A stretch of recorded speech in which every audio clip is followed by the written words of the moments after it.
No, Dan Campbell. Jared Goff isn't a better quarterback with the Lions than he was with the Rams. Rams won that trade. That's coming up next here on Locked On Rams. You are Locked On Rams, your daily Los Angeles Rams podcast. Part of the Locked On Podcast Network, your team every day.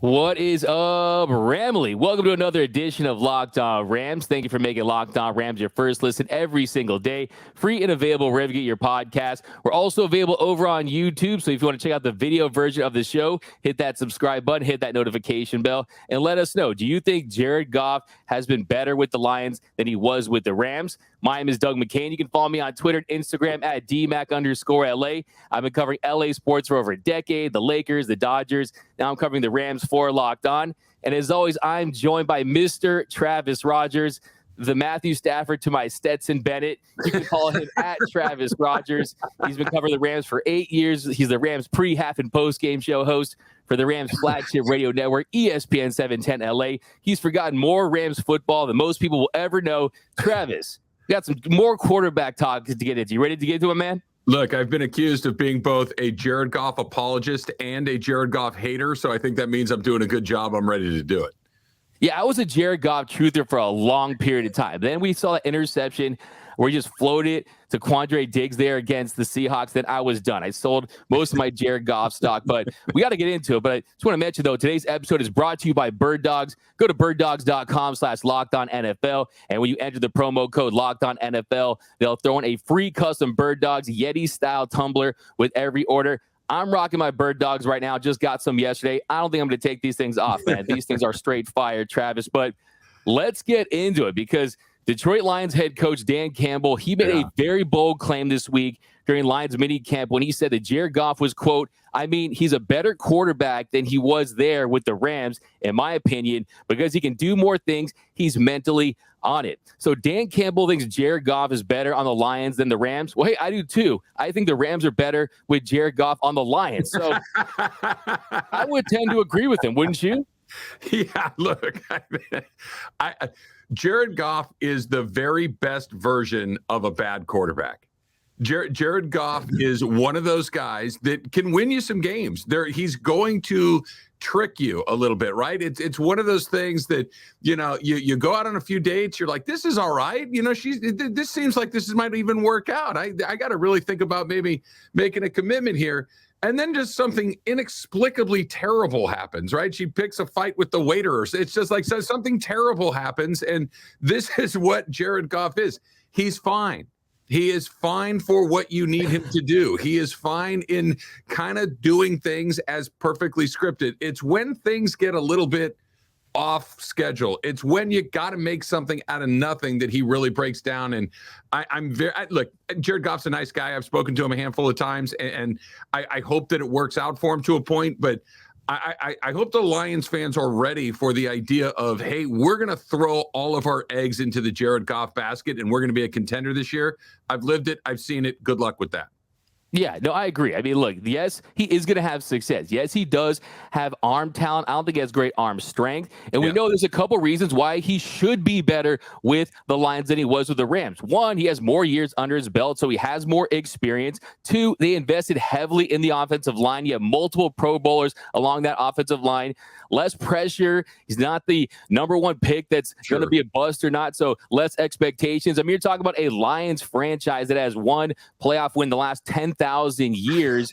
They're in perpetual rebuild mode. They've been rebuilding since before the Big Bang Theory, right, Travis? Yeah. Go back to the Rodney Pete's career. Seems to be the last time they were good. Look, you said it. They spent a lot of money on everything else, which is what you need to do when you have Jared Goff as the quarterback. When he was here with the Rams, when Todd Gurley was great, he was great. When the offensive line was really good, he was really good. When Cooper Kupp was really good, he was really good. When Robert Woods was really good, he was really good. The question has always been, all right, none of these things are really happening. Can you go get it done right now? And the answer was always know. That's the difference between Jared Goff and a player like Mathew Stafford. Hey, go back to the Super Bowl, right? We're going to take everything off of your plate except for Cooper Kupp. You got one drive to make this happen. Go make it happen. And he did. And that's the difference. And that's not even a slight at Jared Goff, because I only think there's maybe a handful and a half of guys that can actually go do what I just described. Stafford is, Goff isn't. That's why these guys are in their respective spots. Yeah, but Travis, I mean, wouldn't you agree? I mean, yes, like as you mentioned just now, they did simplify things when he was with the Rams, of course. A lot of under center, use a lot of zone blocking, play action, heavy offenses. You had 7-8 plays, and you run play action off of that. But you mentioned, too, an elite running game with Todd Gurley, a better offensive line, plenty of weapons. I still believe, though, that peak Jared Goff was 2018. Nothing can change my mind on that. A 63.6 QBR, 32 touchdowns to 12 picks, 293 yards per game, almost 5,000 yards passing at 4,688. If you look at the Lions last year, 29 touchdowns, 7 interceptions. That was the lowest touchdown to interception ratio. Yards per game at 261. He's making less mistakes, but I still feel like Sean McVay in his offense, I think if he was this age and less mistake prone, he'd still be having success with this Rams team. Yeah, I think you're onto something. I think that just the normal maturation, the normal experience of playing in the NFL is going to bring your interception rate down. You're going to make better decisions. I get that maybe his interception number was a little bit lower, but I did not watch 17 Detroit Lion games last year, so I can't speak to this exactly, but I watched him play every game of his Rams career. It's not just the interceptions, but it's the interceptions plus the fumbles, plus the balls that should have been intercepted, which felt like 1 or 2 a game that would get dropped by the defensive player for reasons I still can't wrap my head around, which would alter the way that Sean McVay would call plays. Right? You can only see him hit the defense in the middle of the numbers over and over again, even if it's not an interception, before you stop calling certain types of plays, and you just turn around and hand it to CJ Anderson, hand it to Todd Gurley, hand it to whoever it may have been back there. And I think that's part of it. Dan Campbell hasn't had that, okay, I can't do this anymore with this guy. We'll see if it happens this year. Yeah, we'll see if it happens this year. And also, we'll see what Dan Campbell was really trying to say, because Sean McVay actually responded. And he said, I think Jared's playing at a really high level. He's saying that he's conscientious. The repetition is the mother of learning. Do you think this was a shot at Sean McVay from Dan Campbell? No, I don't. I think that Dan Campbell, look, what I think Dan Campbell's really good at, other than saying crazy things that are good for talk radio, like we're going to bite kneecaps, is he's very good at getting buy-in from his guys. He's got his guys back. When he goes out there and he is saying what he says in the way that he says it, and saying that Jared Goff's as good of a quarterback, he's trying to pump his guy up. I don't think that had anything to do with Sean McVay. I don't think it had anything to do with the Rams. I think it had to do with, I actually don't think he's great. I need to pump him up a little bit. I need to get him feeling good about himself, because like we've talked about, confidence is king no matter what you're doing. And if Jared Goff is confident, he probably will play a little better. I think this was all about his guy and very little to do with the Rams.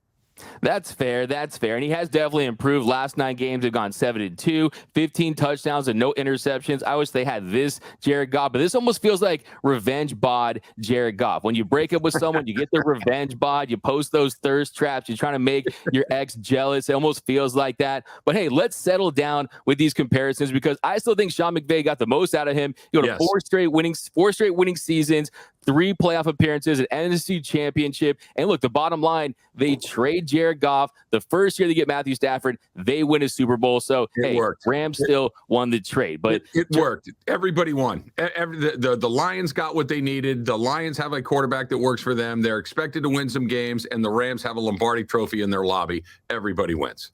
All right, what happens first? Clippers win an NBA championship? Or the other thing. I don't even know what you're going to say next. If the choice is between the Clippers winning an NBA championship and anything else, I choose something else. Hey, man, the Lions is like the Shawshank Redemption in reverse. Hope, then heartbreak, and it's just a terrible existence as a fan base. But, yeah, we wish you well, Jared Goff, and, hey, we're feeling good about that Super Bowl. But coming up in our next segment, the Rams are making how much money? They're printing money. What does that mean for next season and beyond? That's coming up next here on Locked On Rams. All right. Let's talk about the bird dogs that you got yesterday, that I got yesterday. Bird dogs sent us both a couple of pairs of shorts the other day. And look, I can tell you about how they're designed to fit slimmer through the thigh. And they give you that truly sculpted look, the thirst traps that Doug was talking about, right? They do all of these things like Lululemon, but they fit way better. Sure, all true about bird dogs. But the fact of the matter is, they are the most comfortable pair of shorts. They are the most comfortable pair of pants that I have ever worn in my entire life. I wish I could wear them to work, right? I wish that there was a place that I could come into in a pair of shorts every single day. This is how much I like them. I bought them for my dad for his birthday, brought them for my brother for my Christmas. I bought them for myself 3 times over. That's how great bird dogs are. I get home, I put them on right away, get out of those work clothes, get right into my bird dogs. I cannot tell you how much you're going to enjoy these things. So here's what you need to do to get yourself hooked up with the most comfortable pair of pants and shorts and sweats, whatever it is you're looking for. You go to birddogs.com/LockedOnNFL. You enter the promo code LockedOnNFL for a free Yeti style tumbler with your order. That's birddogs.com/LockedOnNFL for a free Yeti style tumbler. You will not want to take these things off. I promise you, the bird dogs are that comfortable. You will love them the second you put them on. Where have these been all my life? Go to birddogs.com/LockedOnNFL. And yes, you are very welcome. Enjoy. No, well, I'm a big believer in bird dogs. My house was on fire and I had 3 things. It'd be my Clayton Kershaw autographed jerseys, my PS5, and my bird dogs. I'm not even joking, man. These things are fire. But welcome back. We're off and running here on Locked On Rams. And Travis, here in our next segment, we're talking about the profit that this organization has made. But first, I want to give a special shout out to our everydayers. Yeah. And you can be an everydayer too. Just listen every single day. You can also check out the video version over on YouTube. And while you're there, be sure to hit that subscribe button, hit that notification bell, and let us know. Do you think Jared Goff is better in Detroit than he was in LA? Let us know. But Travis, here in our second segment, Forbes released some information a few days ago, and the Rams, they are printing money, making tons of money from 2019 to 2021. They had a $318 million operating income. Now it's the 11th highest earning franchise in that period. Of course, it's SoFi Stadium. It's a major market. You got Stan Kroenke. This is basically his legacy at this point. Does this surprise you at all? No, and it doesn't because of all the reasons that you mentioned. But I think what's exciting for Rams fans is, look, Stan Kroenke wins stuff, man, right? He's on the verge of winning an NBA title with the Denver Nuggets. He's won a Stanley Cup with the Colorado Avalanche. He's already put a Super Bowl in the lobby with the Los Angeles Rams. And sure, he comes from a lot of money. His wife is a Walton, as in Walmart Walton, and they've got more money than they could ever spend in a million lifetimes. I get that. But some of the money that they do make, they spend it on this team, right? I'm 100% happy with them having that kind of operating profit in what it is, and 11th best and the most valued franchise or third most valued franchise or whatever it is. But Doug, the part that's so exciting, they spend the money on the team. They spend the money on a fan experience. I'm lucky enough to go to the game each and every Sunday that's at SoFi, and it's extraordinary. It is an extraordinary fan experience. The team, up until last year, has been really good. They pay their players. They've created an environment that players are excited to come into. And so, yeah, if that money, some of it goes into, some guys' pockets, great. But Stan Kroenke turns around and spends a lot of that money on his football team, which is awesome. Yeah, he absolutely does that, and you really got to give him tons of credit, all the credit in the world, really, just the vision that he had bringing the Rams back. And, of course, when the Rams reached that settlement with St. Louis, $790 million, he was left to pay $571 million of that, which is pretty much a parking ticket when you were at $12.9 billion, and as you mentioned, the Walmart money. But still, I think you make a great point. This is not a guy that just makes the profit. He wants to win. He wants to reinvest. Currently, the Rams were $6.2 billion. But my whole takeaway here is if they're still printing money, they're making money like this. You look at this 2023 season. Is it a gap year? Is it a transition year? Are they truly committed to going all in this season? They're going to make their money this year no matter what. Yeah, look, you have an NFL team in Los Angeles, and I'm a Rams fan, and you're a Rams fan, Doug, and I know that there are literally thousands of us in this city, if not more than that, tens of thousands, maybe hundreds of thousands, and that's great. The fact of the matter is, this is still a work in progress. This is still something that will continue to get better. This is the beginning of a run in Los Angeles, not the end, not the middle. They're relatively new here. You mentioned it off the top. I've been doing these games since they came back. It's only 8 years. Think about like a kid, right? 8-year-old. He's 8. He's just getting started. That's what this is. So the money's going to continue to come in. The fan base will continue to grow. The investment will continue to be there from the front office, from the ownership, because he clearly wants to win in everything that he does. So I don't think that they need to worry about, well, is the money going to come in because we're new? Is it going to stop? Because just keep doing what they're doing. Those teams win. They'll all make money. I would love to see the last time somebody had a team that they bought it for X and sold it for X minus 20% or something. It just doesn't happen. The money will come, and it comes faster if you win. This year, maybe it's not a winning season, but it's not going to be because they didn't spend money.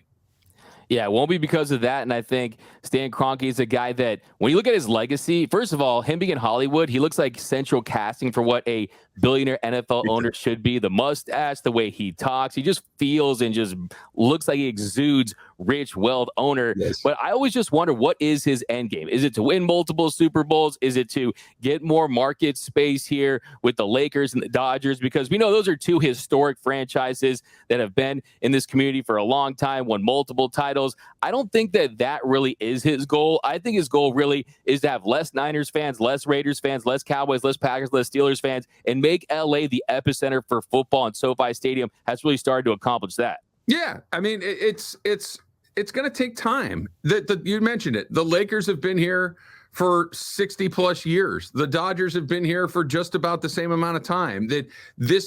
Again, I'll go back to the analogy with the kids. The difference between an 8-year-old and a 65-year-old, right? That's what we're talking about right here. They were never going to show up and be the Dodgers. They were never going to show up and be the Lakers. But 30, 40 years from now, yeah, they can be exactly what you just described, where they are not just the football team in town, but they are one of the football teams that we look at, the way you look at the Steelers, the way you look at the Dallas Cowboys, the way you look, let's be honest, the way you look at the San Francisco 49ers, where they're there every year, they're good most years, they're run really well, you know that they're going to be in it, but those teams have been in those markets forever and ever and ever, and that's what they're trying to get to. And through the first 7 years of their existence here, you couldn't have asked for more. Yeah, by the way, I want to point out a commenter yesterday said that he wanted me to put Rams 41, Niners 10 in my scoreboard. I'm working on that. I'm seeing what I can do. I definitely think that's a great idea. But I was talking to you about this before the show.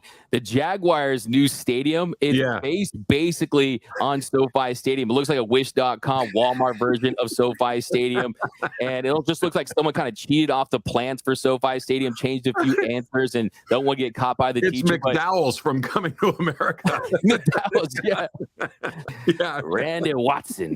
Yeah, classic Coming to America. But I just think it's interesting how Stan Kroenke has had such an influence over teams in the NFL, not just with building their brand. I mean, last night, of course, you're talking about Behind the Grind. I mean, that's not produced by HBO. That's the Rams' own show. I mean, they've done so many innovative things, from the Rams Draft House and the Draft Lab and everything they've done. I think it's only a matter of time. I think that, it's whose house, Rams house. I think it's going to be whose city, Rams city. It's only a matter of time, but he understands that it's incremental, baby steps. The Super Bowl was massive, and they get another Super Bowl and another Super Bowl, and before you know it, it's going to be a Rams city. I truly believe that. I think that it can be. You got to win, right? You can pop up and grab one, and you're the Angels, right? The Angels been here 60 years too. They have one title, and no one thinks of them like that, right?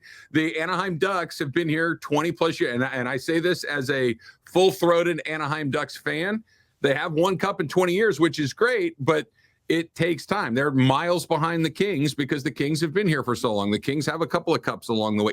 You got to keep winning. You got to keep making a fan experience incredible, and that's something that the Rams have done. And I can't stop thinking about the Jaguars stadium, their roof not having sesame seeds, just like the Big Mick in McDowell. I Man, our roof doesn't have sesame seeds. That's why it's different. It's just like when McDowell's like, hey, they got the gold arches. I've got the gold arcs. The classic movie, but love my Coming to America. But yeah, I know it's kind of funny too, because the Jaguars were possibly going to be the Rams one day, right? They're going to come back to LA, but we end up with the Rams, and they end up pretty much copying the blueprint to SoFi Stadium. But Travis, coming up in our last segment, we're talking about another breakout candidate. Could Ernest Jones break out and be that man for the Rams? That's coming up next here on Locked On Rams. And welcome back to Locked On Rams. Thank you for making Locked On Rams your first listen every single day. Free and available wherever you get your podcast. We're also available over on YouTube YouTube, so be sure to check that out. Hit that subscribe button, hit that notification bell. Now, Travis, here in our last segment, we have another breakout candidate, one of the grizzled veterans on this Rams defense in Ernest Jones, considering all the rookies that'll be playing for this team. Well, Raheem Morris, he said, right now, Ernest is our green dot going out throughout the process. So he's certainly developed. I'm really fired up to see where he can go this year. Really fired up about Ernest and what he can do. So are you bullish on Ernest Jones? Can he be that man? Because I certainly think he has the potential to be. I think he's got the potential to be. I think what's interesting is the Rams have really de-emphasized that position really throughout the entire Sean McVay era. That think about what they did. Last year, they went out and got arguably, if not the best middle linebacker in football, they got one of the best middle linebackers in Bobby Wagner, who had a monster season, who was, as good as anybody else at that spot in the entire league.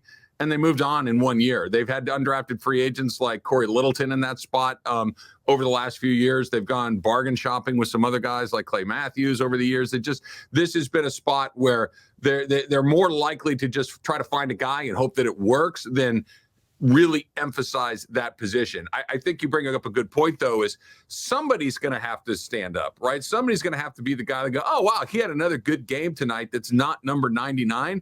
I think Jones is as good a bet to be that guy as anybody else. I just keep coming back to the way the Rams structurally and schematically have set up their defense. That position has never really been a position of emphasis for the Rams. Yeah, and that's the thing. You mentioned Bobby Wagner. Hopefully that rubbed off on him a little bit. You're just not seeing that right now in the NFL. You're not seeing teams go with that traditional Mike, Will, and Sam on the field at the same time. It's really becoming obsolete for the most part. Yes, it still does exist. And really, NFL offenses, just the way they're attacking the middle of the field, trying to get those matchup advantages with wide receivers, slot receivers, running backs, and tight ends that are more athletic than ever. They're not prioritizing blocking. So, yeah, it's not the same linebacker position that we've seen in the past. And I do think when you look at last season, he did rack up quietly tons of experience. I mean, 17 games, 114 total tackles, had a pick. He eclipsed that 100 tackle mark. He's aggressive, great run defender, great tackler, great motor. And he's going to be a guy that if he doesn't have a great year, you're going to say, okay, third round pick out of South Carolina. What is he going to be? He's 23 years old. I think he's one of the more important storylines that really no one's really talking about is we need to hit on some guys on defense that aren't these rookies or UDFAs. Yeah, I think you're right. And I like the fact that he kind of, I don't know how to say it other than he kind of studied under Bobby Wagner for a year, that he got to be, because it's not just, look, Bobby Wagner is a Hall of Famer, but Bobby Wagner is not just, oh, okay, I'll do what he does, because quite frankly, very few people can, or else everybody would be in the Hall of Fame. But the preparation, the understanding, the understanding of, situational football, the understanding of when to attack, maybe when to sit back. These are the sorts of things that I hope rubbed off on him, because he's going to be in that spot. I know that he's already looking forward to that opening game and going up against, maybe not against Wagner. They won't be on the field at the same time, but at least metaphorically kind of going toe to toe with him. I know that I read some things from him that he was looking forward to that. And I love guys that are up for the challenge. I like guys that want to step into those very big shoes, guys that want to step in and say, no, I can do a lot of these things too. And he seems like he's that guy, and he's going to certainly get a chance. Yeah, I agree. I think it's the mindset, the mentality that he has. And I think, look, Aaron Donald, we know, best defensive player on the planet, but he's only 23, Ernest Jones. At some point, if he plays great and everything works out for him, maybe he takes over as the leader of this defense moving forward. I think if he improves in his pass coverage, I think if he improves in the way he kind of over pursues, a little overly aggressive in shooting those gaps and stopping the run, if he makes these little improvements, I definitely think he has the chance to make a Pro Bowl one day. I'm definitely starting to drink the Kool-Aid on my man Ernest Jones. But that is going to do it for this episode of Locked On Rams. My name is Doug McCain. You can follow me on Twitter and Instagram at DMAC_LA. And of course, as always, I'm joined by Mr. Travis Rogers, the Travis Rogers. You can follow him on Twitter at Travis Rogers. And until next time, whose house? Rams house.